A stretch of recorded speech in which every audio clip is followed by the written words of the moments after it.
Salut, alors lors de la dernière vidéo, j'avais expliqué comment j'avais programmé l'écran Nextion pour qu'il puisse communiquer avec un Arduino. C'était vraiment, bon, c'était pas grand-chose en fait.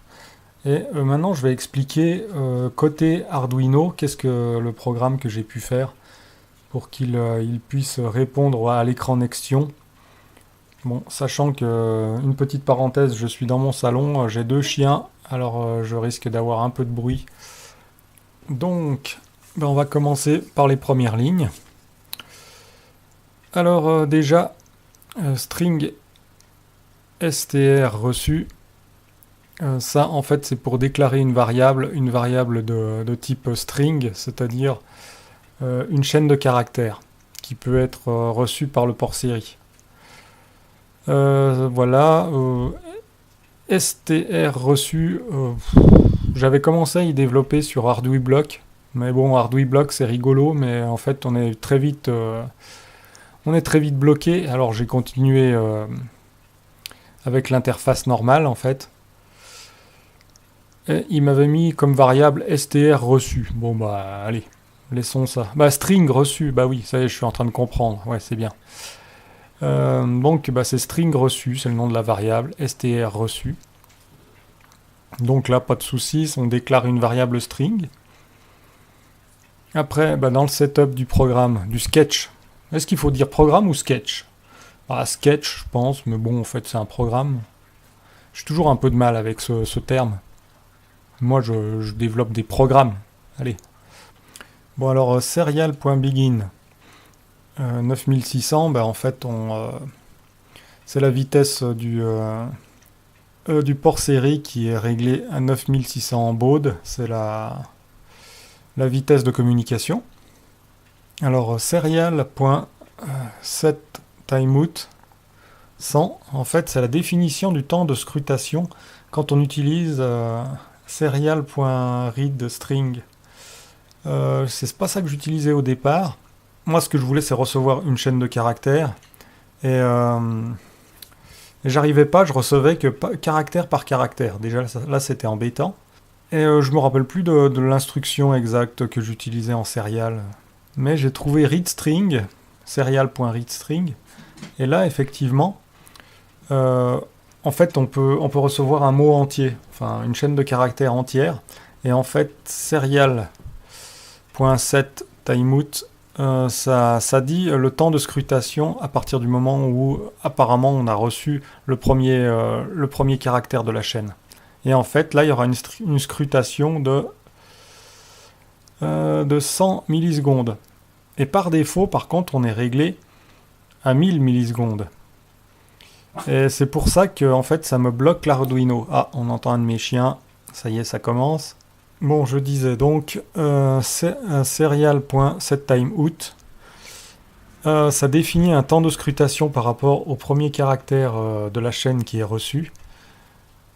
Et en fait, ça scrute pendant... là, je l'ai réglé à 100 millisecondes, mais par défaut, il est réglé à 1000 millisecondes. Eh ben donc, ça me bloque le programme de l'Arduino pendant ce temps. Et donc, quand on reçoit une information, là, le programme de l'Arduino était bloqué pendant une seconde avant d'effectuer ce qu'il doit faire par la suite.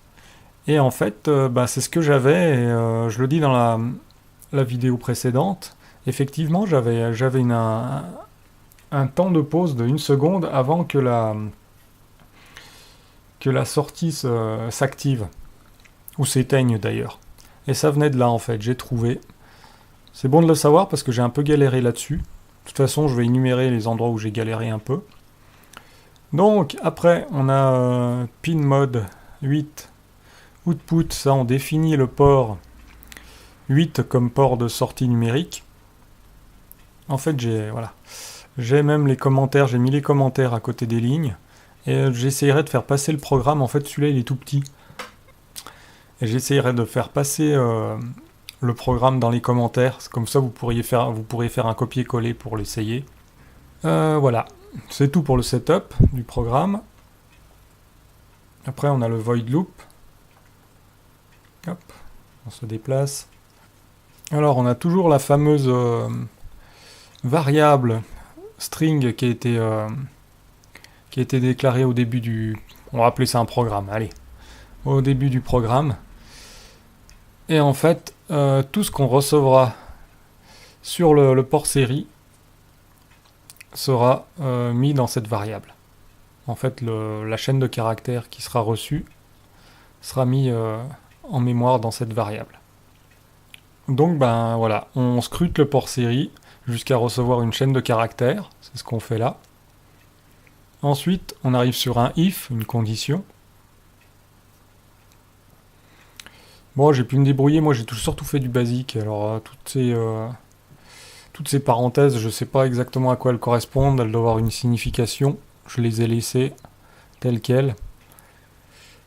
Donc, eh ben, on a notre variable, et on veut qu'elle soit égale, enfin, si cette variable est égale à lead_on, on exécute ce qui est en dessous. Digital write, ça veut dire qu'on active, qu'on met au niveau haut la broche 8, height, c'est-à-dire en niveau haut. Après serial print. Alors ça c'est intéressant parce que là en fait ce qu'on fait c'est qu'on allume la sortie 8. On la met à 1. Et donc au début quand elle est éteinte elle est à un potentiel de 0 volts. Elle va passer à un potentiel de 5 volts. Là en fait la LED rouge va s'allumer. Ce qu'on a vu dans l'épisode précédent. Après ce qui est en dessous en fait c'est ce qui s'occupe de la réponse du mot qui va être renvoyé à l'écran Nextion. Alors, serial print, en fait, on écrit sur le port série. Alors, bien sûr, bon, des guillemets, vous voyez ce qui est marqué. Hein. Normalement, j'ai zoomé assez pour que vous voyez bien ce qui est marqué. Là où j'ai galéré, c'est comment envoyer des guillemets. Parce que forcément, dans la commande pour l'écran Nextion, pour afficher sur l'étiquette là que j'avais programmée sur l'écran Nextion, il me fallait tout ce qui est entre ce guillemet et ce guillemet. Le problème c'est que entre il y a aussi des guillemets. Alors comment faire pour que le programme prenne pas ces guillemets pour des guillemets qu'il doit interpréter comme pour exécuter le programme, parce que ces deux guillemets là, ceux de l'extérieur là, c'est le cas, hein, c'est des guillemets qui sont pris en compte par le programme. Mais ceux-là, en fait, je veux pas que le programme les prenne en compte, je veux qu'il les envoie en tant que caractère, que chaîne de caractères, sur le bus, enfin sur la liaison série. Alors moi, je sais pas si c'est clair, mais je pense que ça le devrait. Et en fait, ce qu'on fait, c'est qu'on met un slash entre. C'est le slash ou c'est l'anti-slash? Bon, c'est celui qui va vers le bas, là. Oui, ça doit être le slash, ça.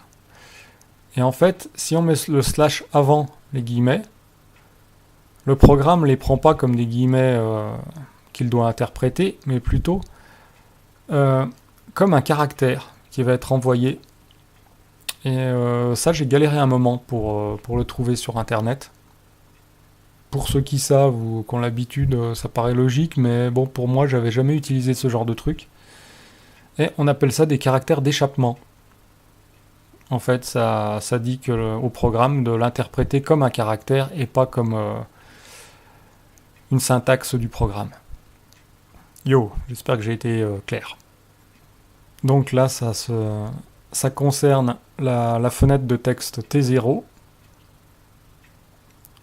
On modifie le texte qui est à l'intérieur et on lui fait afficher on, ce qui est l'état de la LED en fait, elle est allumée. Mais pour que l'écran Nextion le prenne en compte, il faut envoyer 3 caractères qui en décimale qui valent 255, j'en ai parlé dans l'autre vidéo, ou en hexadécimal, c'est FF. On envoie 3 FF, FF, FF. Bah en fait, je savais pas comment les envoyer à la suite, les coller à la suite de mon texte. Bah en fait non, c'est juste que j'utilise 3 fois derrière la même commande pour bah, envoyer. C'est comme si ça les met à la queue leu, c'est très bien. Et voilà, comment j'ai fait. Et ça aussi, je me suis posé la question à un moment. Après, il y a je fais une pause de 100 millisecondes parce que voilà. Comme ça, je suis sûr que l'écran Nextion confond pas si d'autres choses se collent derrière. Comme là, il y a un temps de pause, ils se colleront pas de toute façon. Bon, je pense que c'est une bonne pratique à faire. 100 millisecondes, c'est déjà beaucoup, hein. Mais bon, pour nous humains, ça va, c'est tolérable. Après, bah, j'ai un deuxième if, en fait, parce que ou je reçois LED on pour mettre en route la LED, ou je reçois LED off. En fait, str peut aussi prendre la valeur LED off, enfin la chaîne de caractères LED off. Et ben là, donc, il y a un test. Est-ce que s'il n'y a pas eu LED on, ça va pas exécuter ce qu'il y a en dessous, hein. On ira directement ici, et là, on fait un deuxième test, parce que c'est des tests, hein, les if. On va faire le deuxième test, LED off. Est-ce que ce que j'ai reçu, c'est LED off? Bah, si c'est LED off, on exécute ce qu'il y a en dessous. Oh punaise, digital write. Bah, 8 pour le numéro de la sortie. Low pour la mettre en niveau bas cette fois-ci, pour éteindre la LED. Donc 0 volts. Et après, bah pareil. On envoie à l'étiquette la zone de texte T0. On lui envoie off cette fois-ci. Et pareil, on envoie les 3 caractères pour finir la transmission. Et pareil, un délai de 100 millisecondes. Alors si on a reçu une chaîne de caractères qui ne correspond ni à on, ni à LED on, ni à LED off, eh ben on reboucle et on rescrute le port série jusqu'à ce qu'on reçoive ces 2 commandes. Voilà. Ben, j'espère que ça a pu aider quelqu'un. Après, ce que je vais faire, je vous montrerai une démonstration de l'Arduino. Comment ce programme-là, je vais le compiler puis le mettre dans l'Arduino et montrer comment ce programme-là roule, fonctionne. Je vais programmer aussi l'écran Nextion et le mettre directement cette fois-ci sur l'Arduino et pas passer par le simulateur, là, l'environnement de développement Nextion. Voilà, j'ai connecté mon Arduino, toujours avec ma LED, hein. J'ai connecté mon Arduino à l'ordinateur. J'appuie sur téléverser. Comme d'hab, hein, j'ai la progression de la compilation. La compilation est terminée. Le téléchargement aussi. Je suis revenu sur l'environnement de développement Nextion. J'appuie, j'ai mon programme là. Enfin mes 3 boutons. J'appuie sur Debug pour lancer la simulation. Hop, là j'ai bien ma simulation de l'écran. Alors voilà, normalement, là c'est bien marqué Hello sur le... Et là, on recommence, hop, ouais ça marche. Hop.